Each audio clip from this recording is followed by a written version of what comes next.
Sometimes one punch does kill. We have all seen those videos. But it's so rare in the context of the total number of punches thrown that the courts don't assume that a thrown punch is a deadly force attack. They assume the opposite. They assume it's a non-deadly force attack because virtually all thrown punches in that context, two people of similar size, strength, and fighting ability, do not cause death or serious bodily injury. So the courts, by default, treat an unarmed, armed just with your fists, attack as a non-deadly force attack against which only non-deadly force can be used. That's the element of proportionality. If you're only facing a non-deadly force threat, you can only use non-deadly force in self-defense. You can't use deadly force in self-defense until you're facing a deadly force threat. Now, are there circumstances in which a weaponless attack could be likely to inflict death or serious bodily injury? Yes. If we're not talking about a simple punch between two men of similar size, strength, and fighting ability, where there are aggravating factors that make that weaponless attack one that is likely to cause death or serious bodily injury. For example, the two people are not of similar size. One is much larger than the other. They're not of similar strength. One is much stronger than the other. They're not a similar fighting ability. One has an exceptional fighting ability that the other lacks. And by the way, these factors tend to be baked into the cake when the aggressor is a male and the victim is a female. Those are not the facts here, but just putting that on the table. Another aggravating factor can be where a victim is exceptionally vulnerable to injury. So that punch that would be non-deadly force against a healthy person is deadly force against them. Say they're on medically prescribed blood thinners. So one blow to the head, to the face, may not threaten me with deadly force, but the guy next to me who's on blood thinners, that can readily cause a brain hemorrhage and death or serious bodily injury. And by the way, the person throwing the punch does not need to be aware that the person they're punching is on blood thinners. That's irrelevant. What's relevant is what the victim knows. The victim is aware that a punch could kill him, even though it wouldn't typically kill a healthy person. By the way, becoming exceptionally vulnerable to harm can also happen in the course of the fight, right? You start up upright defending yourself, but what if you get an arm broken? Or what if you get knocked to the ground and you get mounted? Or what if you get stomped in the head? What if you lose consciousness? Are you now exceptionally vulnerable to harm, much like the person on blood thinners? Yes, of course. So that likely happened here in the case of Jonathan Lewis. So I already talked about disparities in size, strength, and fighting ability, but another aggravating factor can be disparity in numbers. So you're not facing one unarmed attacker, you're facing multiple unarmed attackers. And the truth is, if you're facing even two attackers, the prospect of effectively defending yourself with your own barehanded defense, your own non-deadly force defense, is pretty low. It's not like in the karate movies where they come at you one at a time. They're both attacking you simultaneously from two directions. So if you can't effectively defend yourself without some kind of weapon against two attackers, it's obviously impossible to do it against 10 attackers or 15 attackers, because what you're defending yourself against now is their cumulative strength, their cumulative level of threat. So two attackers, each of your size, that's effectively even worse than fighting someone who's twice your size, twice your weight, because one person who's twice your weight can still only attack from one direction. And in combat sports, wrestling, boxing, BJJ, competitively, when they have competitors, they separate them by 8-pound weight differences. If you're 9 pounds more than the other guy, they don't let you fight in weight-restricted combat sports. So imagine if someone's not just 9 pounds more than you, but they're double your weight. And not only that, but they can split themselves and become two different attackers. Are those multiple attackers, just two, likely to be able to cause you death or serious bodily injury? Sure. If you're defending yourself against one attacker and the other attacker can come at you from any direction at their leisure, obviously you're defenseless from that second direction. Again, just multiply it now times 10 or 15 attackers. By the way, every one of those attackers is responsible. If they're working collectively as a group on the same mission as they are in this video, every one of those attackers is responsible for the conduct of the group as a whole. So if there's 10 attackers, even every one of them is responsible for the force being exerted by all 10. They're all accessories in the same level of violence, assuming the level of violence being delivered is reasonably foreseeable by that member of the group. Here, they're all punching, stomping, kicking. They all know what's going on. No one's surprised. If one of them were to suddenly whip out a flamethrower, that might be unforeseeable. But this kind of physical beating is completely foreseeable. So each one is responsible for the conduct of all the others. So say Jonathan Lewis had pulled out a pistol and shot one of these attackers dead. Could someone argue, well, that one attacker didn't represent a disparity of numbers. He was just one. And he was unarmed. And he was not by himself presenting as a foreseeable threat of death or serious bodily injury. Perhaps not. But he was part of the larger group. And therefore, he's held accountable as part of that larger group. He represents, every single person in that group represents the collective degree of threat of that group.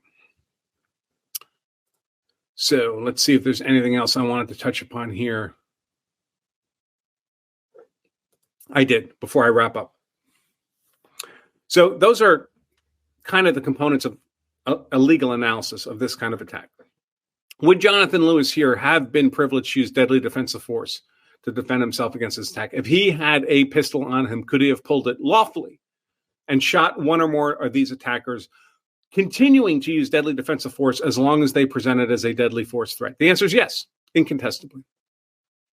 From a legal analysis perspective, and it's not a complicated legal analysis, things get more complicated from a tactical perspective. If you're being beaten on the ground and you pull out a pistol and you start shooting the 15 people beating you, do you even have 15 rounds in that gun? Are we just hoping they're all going to run away once you start shooting? Is someone going to pull out their own gun and shoot you while you're laying on the ground? Is someone going to decide to fight you for your gun? It's not that hard for one person, one aggressor, to strip you of your handgun if they can reach it and touch it. I promise you. If you carry a gun for personal protection and you've never taken a weapons retention course, I urge you to do it. You'll be shocked at how easy it is to strip a handgun from somebody. What if there's 10 people prepared to do that? Is there any way you're holding on to your handgun if they want to take it from you? No. If they're willing to fight you for it, that's their handgun. So I would remind all of you that the element of imminence of self-defense says you don't have to wait until you're actually being attacked, actually being struck, actually pummeled to the ground and being stomped and kicked in the head before you can defend yourself. You're allowed to defend yourself against the reasonably perceived threat that's immediately about to happen, the imminent threat. Now, of course, again, Jonathan Lewis was a high school student. He's not going to have a gun on him. So I'm not talking about him personally. I mean, once the gang decided to kill him, there was really nothing he could do to defend himself, to save his life. But those of you who carry guns for personal protection, when you're out in the world, if you're only going for the gun once you've been beaten to the ground or getting stomped in the head, I mean, what else are you going to do, I suppose? But that's not a very good situation to be in. Be aware of your environment. Be aware of if you're getting the attention of what appears to be a cohesive gang of aggressors. If they're flanking you, if they're closing on you, they're surrounding you, you're the target of their animus. And maybe be prepared to defend yourself before it's too late. Now, this can create factual issues, right? So what happens if you pull your gun and you fire a shot? Some of you might fire a warning shot. I don't recommend it. You may fire a shot into one of the aggressors, and then all the other aggressors run away at the sound of the gunshot, which would be a reasonable thing to do. Now, what's there when the police show up? There's you and a dead body. And you're saying an unarmed dead body, a child. Maybe your bullet struck a child who was 13 years old, who would have murdered you as part of that gang, like they murdered Jonathan Lewis. But that's what's there when the cops show up. You with a gun and a 13-year-old, especially you as a white guy with a gun and a 13-year-old black child. How's that look? And you say, well, it wasn't just him. There was a whole gang of people. But everyone evaluating your use of force in hindsight, after the fact, they don't know if that's true. They weren't there. The cops weren't there. The prosecutor wasn't there. The judge wasn't there. The jury wasn't there. What if it wasn't caught on videotape? What if it was caught on videotape, but the outcome is such that the people who have the videotape are not going to make it available? Remember the McCloskeys in St. Louis standing out in their front yard with their guns? The only video that was made of that event was from their antagonists, from the protesters. So the only video that got released to the public or to the authorities was video that made them look bad. You think there might have existed video with death threats being shouted at the McCloskeys, like they claim was being shouted at them? Sure. But you think the protesters are going to release video that's harmful to their cause and helpful to the McCloskeys? I doubt it. What if there was video of you defending yourself against a gang of people and you win that fight? You shoot one, you solve that individual problem, and the rest run away. And there's video of that gang attacking you, justifying your use of defensive force. You think that video is going to be released to the public, to the authorities? Maybe. Maybe not. So it becomes a question of, is there evidence for people to evaluate that supports your claim of being attacked by a group of people? Now, you can't really change your self-defense decision-making, right? If you don't win the physical fight, the legal issues become rather moot. I'd rather be defending myself in a self-defense case with less evidence than I'd prefer than be beaten to death on the street. I'm just mentioning it because these evidentiary considerations are something to think about. Of course, the best way to win this kind of fight, the best way to win any kind of fight, a gunfight, a knife fight, a murderer's beat down by a gang of 10 or 15 animals who will continue to beat and stomp you even when you're unconscious on the ground until they cause you so much brain injury you die in a coma a week later in the hospital. The best way to win any of those fights is to not be there. Now, of course, Jonathan Lewis didn't have that option. He's compelled to go to school with these people. But most adults have some option about where we go, where we travel, what company we place ourselves in. Most of America is very, very safe. There's really only a handful of urban centers, for the most part, that are exceptionally violent. The rest of America has about the violence and gun violence problem. Of course, guns don't commit acts of violence, folks, but you understand what I mean. Has the violence rate of Switzerland. So that doesn't mean you're absolutely safe anywhere, of course. Bad people can travel around too. But there are places that are much, much higher risk than other places, and perhaps not go to those high-risk places if you can avoid it.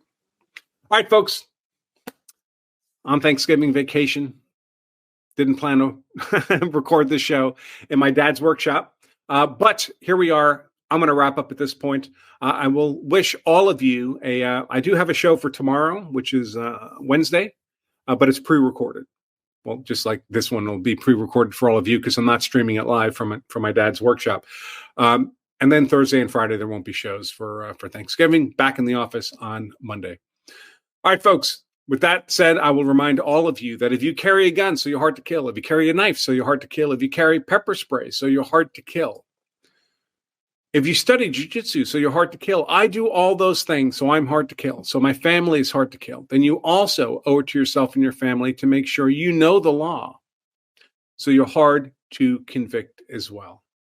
Until we meet again, have a safe and happy Thanksgiving. And I remain Attorney Andrew Branca for Law of Self-Defense. Stay safe.